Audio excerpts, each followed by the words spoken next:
Mazza, Pezza e Pizzo.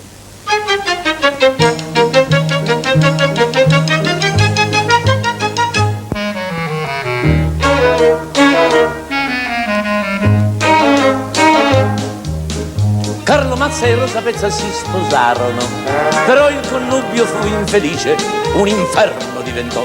Lui diceva: questa Pezza ho perduto ogni sollazzo. Lei diceva: questa Mazza che fastidio che mi dà. Fu così che Rosa Pezza un bel giorno si invaghì da un amico, un certo Pizzo, e con lui se ne fuggì. Pezza e Pizzo, senza Mazza, se ne andarono a Milazzo. Oi oi là, oi oi là. Il tradito Carlo Mazza sono io. Eccomi qua. Ma si ingoccia Rosa Pezza a Milazzo insieme a Pizzo, va sicuro faccio pazzo, vuol dire, poi vedrete se lo fa, poi vedrete se lo fa. Dopo un mese di carezze, Rosa Pezza cosa fa? Lascia Pizzo e con ebbrezza ad un altro il cuore dà. Questo tale, un certo Cozzi, possidente di Terlizzi, si invaghisce come un pazzo e la porta insieme a sé. E così, mentre la Pezza con il Cozzi se ne va, lascia Pizzo che si inghiozza per la cruda infedeltà.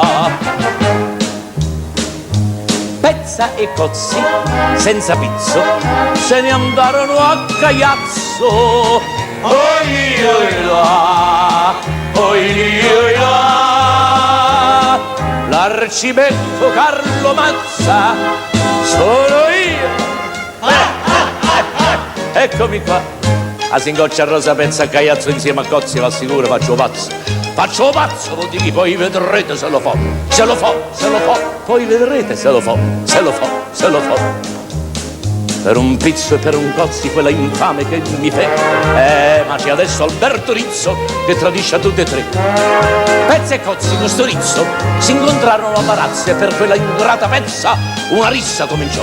Il tal Cozzi disse a Pizzo: non quel Rizzo ucciderò e nemmeno a Rosa Pezza, prendo il treno e me ne vo. Pezza e Cozzi, senza Rizzo, se ne andarono a Varazze. Oi oi là, oi oi là. Il bisonte Carlo Mazza sono io. Eccomi qua.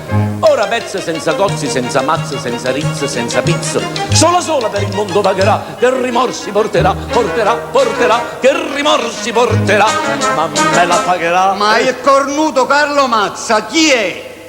Modestamente sono io.